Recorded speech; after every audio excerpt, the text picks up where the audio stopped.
Assalamualaikum warahmatullahi wabarakatuh. Alhamdulillahi rabbil alamin. Wal aqibatu lil muttaqin wa la udwana illa 'alal zalimin. Asyhadu an la ilaha illallah wahdahu la syarika lah wa asyhadu anna sayyidana Muhammadan abduhu wa rasuluh. Allahumma salli wa sallim ala sayyidina Muhammad wa ala alihi wa sahbihi wa barik wa sallim, amma ba'. InsyaAllah pada hari ini kita bincang mula-mula Safinatun Najah. Muka surat apa?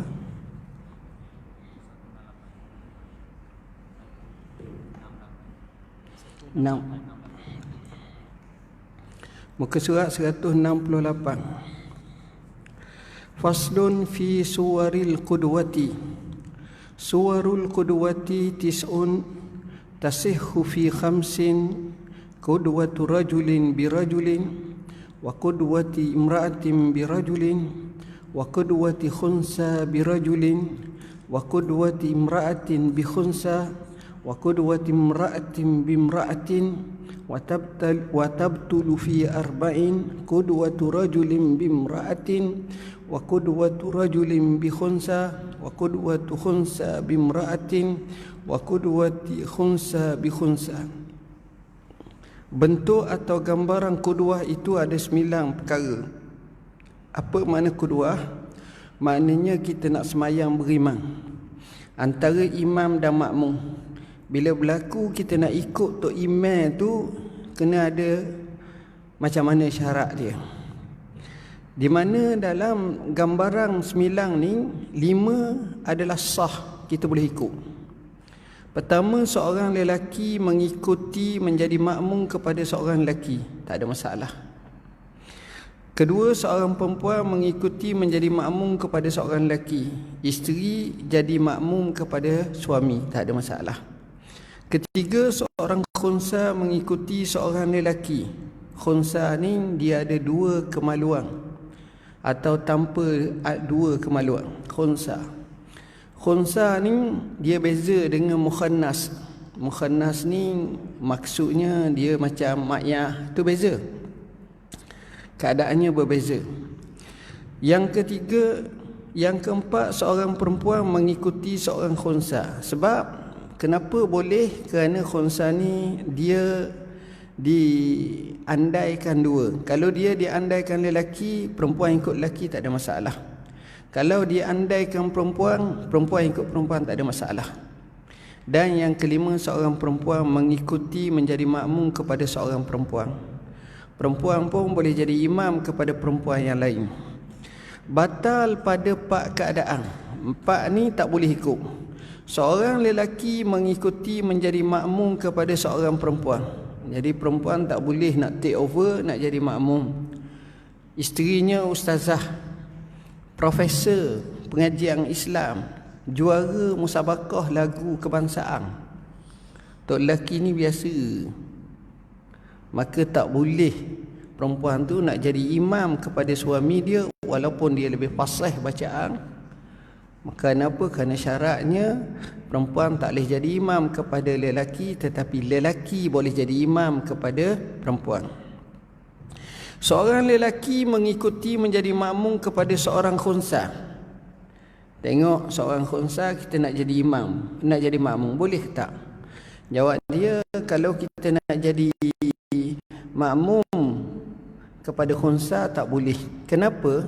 Kerana dibimbangi khunsa itu dia ni perempuan, dia bukan lelaki.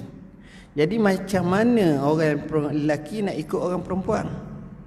Ini maksudnya khunsa ghairu wadih, atau dipanggil sebagai khunsa muskil.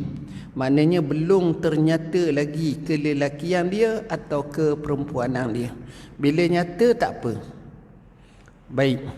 Seorang khunsa mengikuti seorang perempuan kerana dibimbangi seorang khunsa itu lelaki. Macam mana nak ikut perempuan? Seorang khunsa mengikuti khunsa. Boleh jadi khunsa yang nak ikut ni lelaki, khunsa yang kena ikut tu perempuan.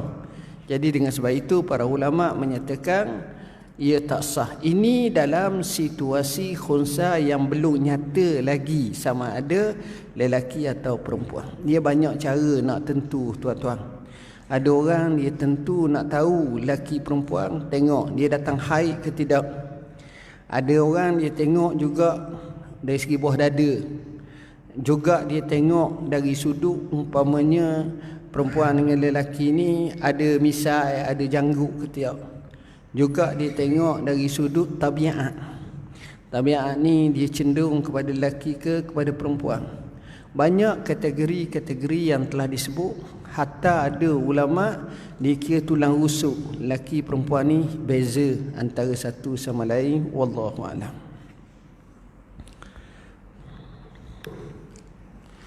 Salah tauhid pula.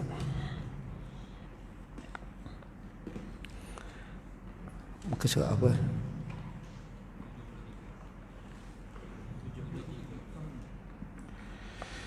Bismillahirrahmanirrahim. Percayakan kitab. Adalah maksud dengan kitab di sini ialah hukum-hukum, ajaran-ajaran, nasihat-nasihat, kisah-kisah dan lain-lain yang mengandungi berbagai hikmah yang diturunkan oleh Allah Subhanahu wa taala kepada rasul-rasulnya. Kemudian kitab-kitab itu ada yang kecil sebagai pekeliling. Jika satu dinamakan sahifah, kalau banyak dinamakan suhuf.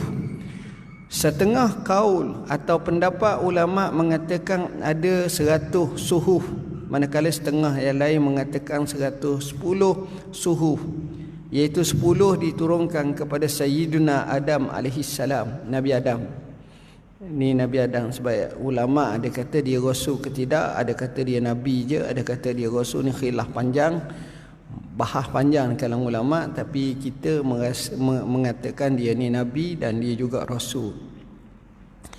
50 diturunkan kepada Sayyidina Sis alaihissalam.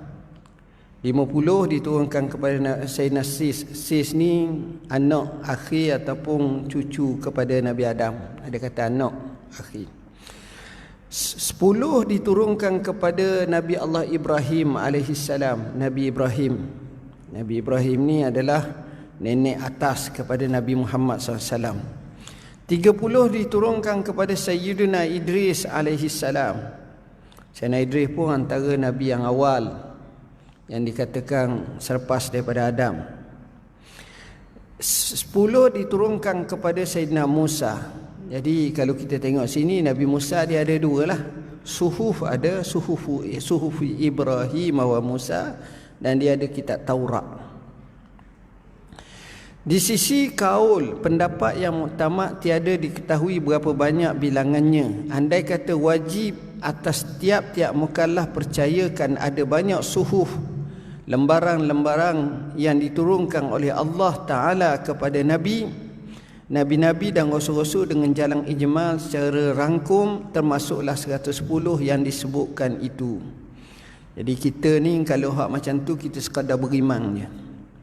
Sekadar beriman. Sebab kitab yang terpelihara hanya satu, namanya kitab Al-Quran. Inna nahnu nazzalna zikra wa inna lahu lahafizun. Itu sahaja. Yang lain boleh jadi berlaku pindaan, sebagaimana Allah sebut yuharrifunal kalima am mawadhi'i. Mereka mengubah, mereka meminda. Bila ini diceritakan dalam Sahih Bukhari, bila satu-satu hukum tidak mengikut selera mereka, mereka ubah, mereka pinda, mereka ubah, mereka pinda.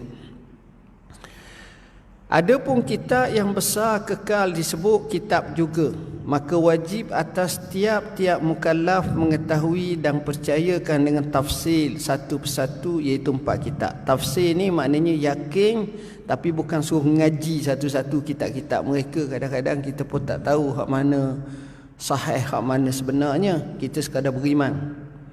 Ini berdasarkan kepada, kalau siapa pergi tengok Injil ni, kalau dulu pun pecah pada 4 dah. Injil Barnabas, panggil Bible, Injil Yohana, Injil Luka, Lak, dan beberapa lagi Injil. Injil Mata, ada Injil. Dan ni pecah pula. Dan kita tengok sejarah mereka karang tu bila. Macam semalam kita dengar Hagia Sophia. Hagia Sophia ni ada kata dia dengan Nabi Isa tu ratus tahun je. Ada kata 240 berapa selepas Nabi Isa masa tu. Itu salah satu daripada gereja lama dulu. Kemudian ditukarkan kepada masjid oleh Sultan Muhammad Al-Fatih. Kemudian ditukarkan muzium oleh zaman Mustafa Kamal Atatürk hampir 85 tahun. Kemudian 2 hari lepas ditukarkan kepada masjid mengikut mahkamah mereka. Wallahu alam. Taurat diturunkan kepada Sayyidina Musa alaihi salam dengan bahasa Qibti. Qibti ini lebih kurang bahasa Mesir kuno. Orang Mesir kuno dulu bahasanya Qibti. Zabur diturunkan kepada Sayyidina Daud alaihi salam dengan bahasa Ibrani. Ibrani ni maknanya bahasa Hebrew. Hebrew ni bahasa Israel Yahudi sekarang. Seperti kita tengok tu bahasa Hebrew. Satu bahasa yang luar biasa, boleh dibelajar, diangkat. Sekarang ni naik balik di kalangan mereka, bahasa Hebrew. Injil yang diturunkan kepada Nabi Sayyidina Isa alaihi salam dengan bahasa Syriani. Syriak ni bahasa lama juga, yang memang antara bahasa yang ada kata Nabi Adam pun cakap dalam bahasa tu. Ada kata Allahu alam, tapi ini antara bahasa-bahasa lama. Cuma ada pandangan kata telah ditemukan satu naskah Injil lama Barnabas di Turki lebih daripada 1000 tahun baru temu dan didedahkan dan disanggup beli dengan harga yang tinggi oleh pihak mereka. Wallahu alam. Quran diturunkan kepada Sayyidina Muhammad SAW dengan bahasa Arab. Itu Quran istimewanya diturunkan dalam bahasa Arab. Dan Quran inilah yang menyebabkan bahasa Arab dapat disatukan. Sebab kalau tuan-tuan pergi ke Mesir, Arab Mesir lain. Pergi ke Jordan, Syria, ada buah lain juga. Dia dialek dia ada buah-buah lain. Arab Saudi mungkin lain sikit. Jadi semua tu ada perubahan. Pertama dengan sebab masa lama dan seumpamanya budaya berubah, tapi Quran menyatukan mereka. Tetap ada asalah, ada kita kata keasliannya. Peringatan kitab Zabur sekalipun besar tetapi tiada mengandungi hukum-hukum, hanya perkhabaran, cerita-cerita, doa, zikir dan hikmah. Jua dari itu Nabi Daud tiada mempunyai syariat, maka ia dan umatnya mengikut syariat Nabi Musa. Dia kadang-kadang manusia ni nak jadi baik dengan kisah. Kisah tauladan hak baik-baik jadi baik.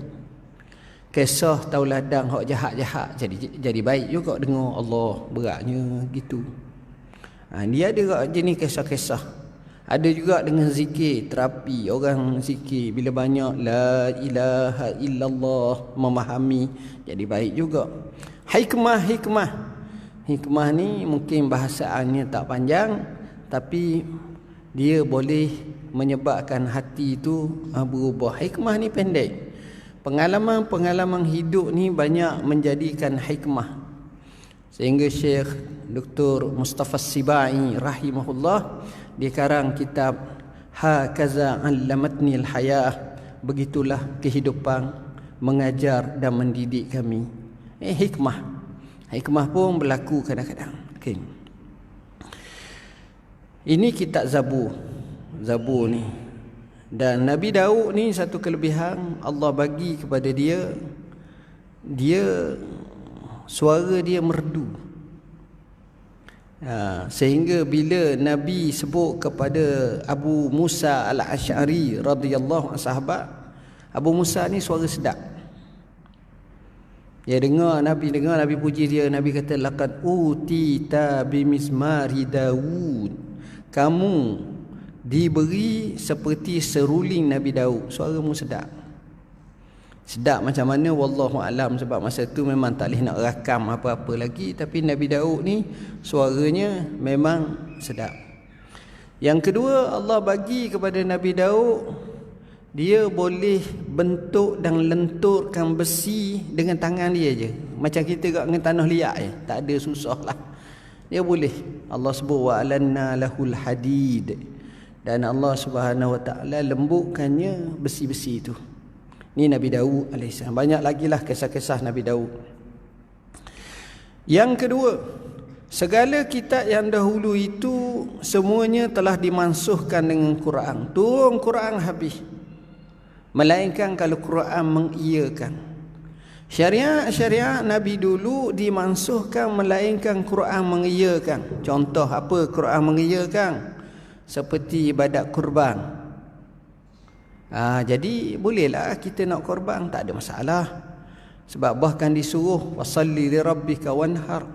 Tapi Nabi Ibrahim dia sembelih anaknya diganti dengan kibash, akhirnya menjadi syariat abadiyah. Haji sudah dulu, puasa dulu, tapi bentuknya zaman Islam ada kelainan sikit. Puasa kama kutiba alal ladzina min qablikum, sebagaimana difardukan puasa ke atas mereka sebelum kamu. Tapi bentuk tu beza sikitlah peraturan-peraturan dia. Syariat zaman dulu dinasahkan, cukup dengan Quran. Al-yauma akmaltu lakum dinakum wa atmamtu alaikum ni'mati wa raditu lakumul Islam madina. Kitab itu kalam Allah yang tiada berhuruf dan bersuara, diturunkan dari Lauh Mahfuz kepada suatu tempat bernama Baitul Izzah. Kemudian dari situ dibawa Jibril sedikit demi sedikit kepada Nabi dan Rasul-Rasul menurut keadaan masa. Ini kitab asalnya daripada Allah, diturunkan.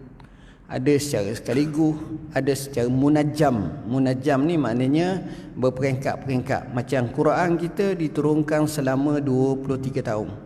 Ada sebut 22 tahun, 22 tahun, 2 bulan, 23 hari. Ada juga kata macam tu.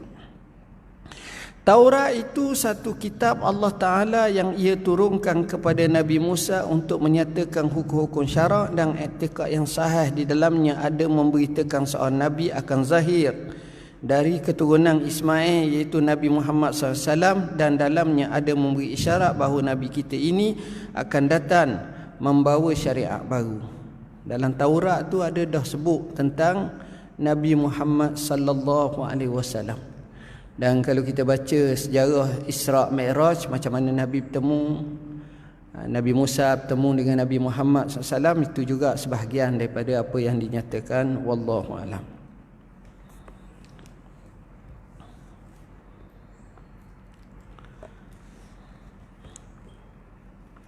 Okey, yang ni ke berapa ni?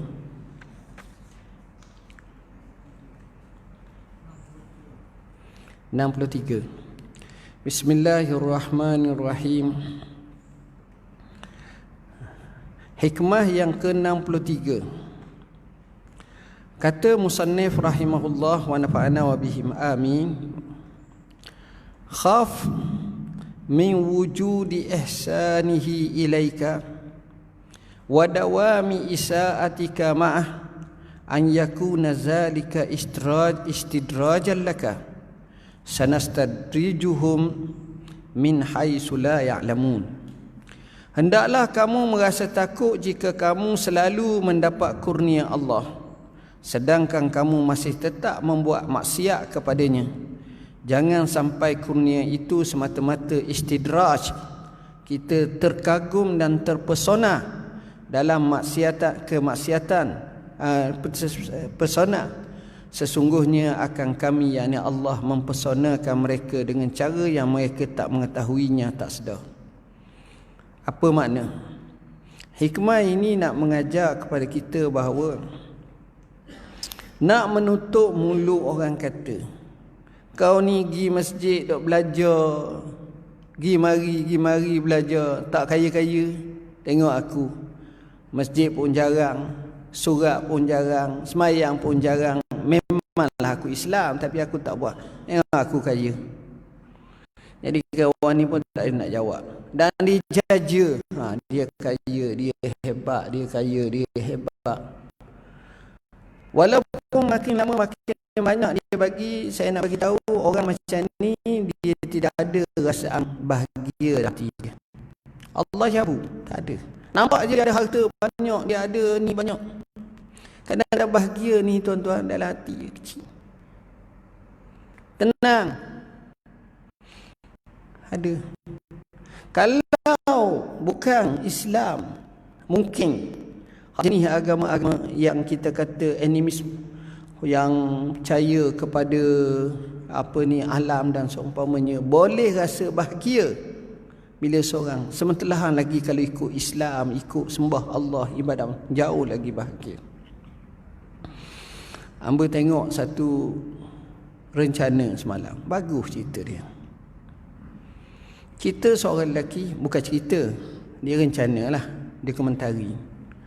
Seorang lelaki ni, dia ada bot hebat lah, besar, untuk dia meredah. Dan dia ada pula perahu kecil. Jadi bot ni dia akan parking tengah laut, tak betul. Lepas tu dia naik, kata orang bukan perahu lah, bot kecil, pergi.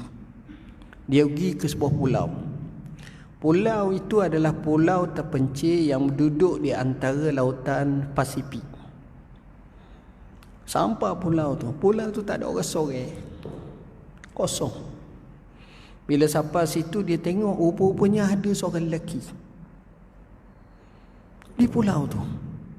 Orang lelaki tu umurnya kat 70 tahun lah. Dia tak cerita kalau kita gerak, atu selalu lah, lari selalu dah mungkin apa mencari tempat tu. Dia pergi buat, pergi tanya. Dia hidup terlalu orang panggil primitif, tak ada apa-apa, tapi nampak riak, wajahnya gembira. Dia duduk situ, makan situ, cara buru ikan, takak ikan, cara ni sorang-sorang pulau tu. Jadi dia pun duduk layang, Masya Allah, bahagia. Akhirnya dah selesai dah ni beberapa hari dia pun kata nak minta izin dah, sebab dia nak buat dia komentari. Dia pun pergi pula ke satu pulau lain, nampak besar sikit. Pulau tu masuk-masuk tak ada orang, rupanya ada juga orang tapi ramai situ. Dia pun ceritalah hakikat gini. Orang tu pun seronok gini. Tanya apa masalah. Dia kata saya bimbang masalah kita, rumah kita gini. Saya bimbang orang-orang kita ni selepas 10 tahun akan datang takut tak ada orang lah. Sebab bila hijrah tak balik-balik. Oleh kerana situ dia dilayang, akhirnya dia pun nak balik mereka hadiah dia. Hadiah seekor khinzi. Masak dah lah. Seekor jamu sebagai tetamu. Dia pun bawa balik lah. Dengan aruk sikit ke apa ke. Bawa balik. Bila dia bawa balik, dalam perjalanan balik tu dia teringat kepada hak seorang tu. Hak yang dia tinggal tadi tu seorang tu. Dia pergi patah balik. Dia beri daging ni kepada orang ni. Orang ni pun nampak muka suka yang amat sangat. Akhirnya ajak duduk tidur sama semalaman. Jadi dia pun tak datang hati, tidur sama lah. Tidur. Orang ni kata apa? Tuan rumah ni kata ni, hak seorang, hak lelaki tu kata, aku ni biasa tidur dalam rumah. Adalah bukan rumah sangat lah, tempat dia kecil. Tapi oleh kerana mung tetamu aku tidur bersamamu. Nilai insani tu ada. Kemudian akhirnya sampai pagi esok sudah bagi ni nak balik. Dia pun lambai tangan gini-gini. Daripada situ dia belajar, dia kata sebuah kehidupan ni dia pelik. Dia bukan maknanya dia lempah ruahkan dengan harta, dengan kemewahan dia akan jadi bahagia, tak. Banyak yang merana sebab dia sedang cari terkia-kia tak temu puca. Kat mana erti bahagia? Ini yang berlaku. Maknanya siapa dia mengukur bahagia itu dengan harta banyak, dengan pakak besar, dengan kedudukan istimewa, dengan kemewahan, ia silap. Sebab bahagia dalam hati. Bahagia dalam hati. Hati nak jadi bahagia kekal bila ada takwa. Orang Arab kata, lam aras sa'adata jam'a malin walakinna at-taqiyya huwa sa'idu. Aku tak tengok himpunan harta yang banyak itu sebagai puncak kebahagiaan, tapi orang yang bertakwa itulah orang yang paling bahagia. Tenang hati. Apa aku kisah? Sebab dia bahagia.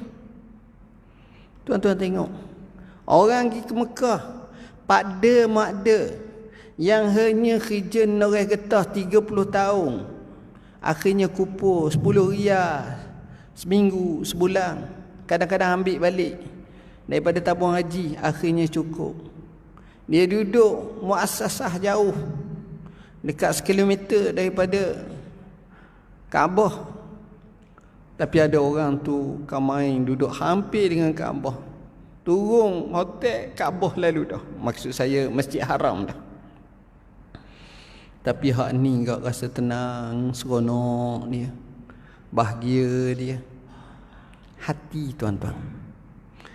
Ini maknanya. Jadi daripada situ kita faham, kalau Allah bagi kepada kita banyak nikmat, lagi banyak nikmat, masa tu tengok macam mana duduk kita. Kita syukur tak? Kita tentang Tuhan ke tak? Kita buat perkara yang tak betul ke? Macam mana? Tengok apa kata Nabi Sulaiman bila dapat semua kehebatan. Dia kata, haza min fadli rabbi, ini merupakan kurniaan Tuhanku, liyabluwani aashkuru am akfur. Dia nak uji aku sama ada aku syukur ataupun aku kufur. Ini bahaya. Kena betul, dapat nikmat kena balas dengan syukur pada Tuhan. Sebab apa? Sebab Tuhan boleh akhaznahum baghtatan fa izahum mublisun. Kami boleh tarik mereka itu dengan mengejut dalam keadaan mereka tercengang-cengang, terkia-kia, jadi tak tahu apa-apa, rugi saja. Banyak berlaku. Kita tengok orang tu dulu hebat. Kalau tuan-tuan tengok senarai yang muflis, oh takut tengok. Dulu dia hebat, tiba-tiba jatuh merudum. Masa itulah nak beli satu gelas teh pun tak lepas. Ramai, banyak boleh tengok dalam YouTube sekarang ni gini, dia kesilapan berlaku. Oleh kerana itu, bila Allah bagi ihsan kat kita, ingat kepada anak kita, kepada keluarga kita, oh dapat alhamdulillah, syukur pada Tuhan. Syukur pada Tuhan. Ucap terima kasih pada Tuhan. Sembahyang, ibadat, bangun malam, zikir, buat baik, maka kesan daripada itu jadi baik. Tapi kalau kita pilih makin kita asyik, kita lalai, kita galik, kita asyik, kita lalai, yang itu kita bimbang, masa tu kita rugi banyak. Sebenarnya orang yang boleh sentiasa mengingati ni tak ramai, tuan-tuan. Dia tak ramai. Orang yang syukur ni, hak benar-benar syukur ni tak ramai. Allah sebut wa qalilum min ibadiyas syakur, sikit saja hamba-hambaku yang bersyukur, tak ramai. Allah boleh bagi apa-apa. Allah boleh bagi, tapi manusia kalau tak ambil, maka dia akan rugi. Orang kata wa'azamu syai'in hina yafja'ukal baghtu, sebesar-besar sesuatu yang menyerang kamu adalah secara tiba-tiba. Ngejut Allah. Habis. Tuan-tuan tengok aksiden, sekejap je berlaku. Kematian, sekejap je berlaku. Habis. Hak sekejap berlaku ni, hak inilah yang kita takut. Macam mana kita nak supaya kita landing mati dalam keadaan husnul khatimah? Kita boleh buat banyak lu pahala. Buat dulu banyak. Apa benda? nak sedekah-sedekah, nak bagi-bagi. Siapa yang diberi pegang jawatan, gunakan jawatan itu untuk agama Tuhan. Beri je, bagi je, selesai je, buat macam tu. Itu baru bagus. Barulah hati, apa hati. Kalau tak, kita kalau lama ke tenggelam, kita akan jadi rugi. Tuan-tuan dan puan-puan yang dirahmati Allah, hikmah yang kita baca ini ada dua. Pertama, orang yang dapat bersyukur kepada Tuhan dengan nikmat, makin syukur makin ni, biasanya kekal dan bahagia hidup. Tapi tak ramai. Dengan sebab itu kata pujangga, wa bisyukri tadumun ni'am, dengan sebab syukur nikmat akan berkekalan. Tapi kebanyakan orang bila dapat, dia akan lupa, dia akan samsing, dia akan takabur. Masa itulah bila berlaku ghanab semua. Wa iza aradna an nuhlika ahla qaryatin amarna mutrafiha fafasaku fiha fahaqqa 'alaiha alqaul fadammarnahum tadmira. Bila mana kami nak menghancurkan satu negeri, satu kampung, satu daerah, satu masyarakat, satu tempat, kami jadikan orang-orang yang hebat, mewah, bangsawan, kaya di kalangan mereka ini, menyebabkan mereka ni terlalu bermewah-mewahan sampai kepada melakukan fasik. Masa itu patutlah mereka dikenakan hukuman, maka kami akan hancurkan mereka dengan sehancur-hancurnya. Hak ni ke tak? Puak-puak Nabi Lut macam mana dihancurkan sampai sekarang jadi bukti. Hak puak-puak Pompei di Greek macam mana kita tengok. Oi, teruk tuan-tuan. Meranap habis. Sekarang ni pula kita tengok Allah uji dengan coronavirus. Ini pun pelik dan ajaib. Berlaku seantario dunia. Alhamdulillah tempat kita perlahan, tapi di setengah tempat sekarang menuju 12 juta. Dan tak pelik dia akan pergi kepada lebih lagi. Yang mati lebih setengah juta dah. Ini penyakit yang pelik. Tak tahu apa-apa. Benda tak nampak. Benda tak nampak. Yang inilah yang kita perlu ambil ingatan. Saya rasa sekadar itulah yang dapat saya sampaikan. Bismillahirrahmanirrahim. Allahumma faqihna fid din, alimna ta'wil. Allahumma ja'alna minal ladzina yastami'una al-qawla fayattabi'una ahsana. Wa sallallahu alhamdulillah. Wassalamualaikum warahmatullahi wabarakatuh. Apa ni? Ini buku, inilah doa aku. Dan ini buku Fi Qawi. Dua-dua buku ni siapa dia belum ambil lagi, ataupun kalau adalah nak ambil sekali lagi kerana ada orang pesan, boleh ambil situ. Percuma dua-dua ni. Sana. Okey, terima kasih.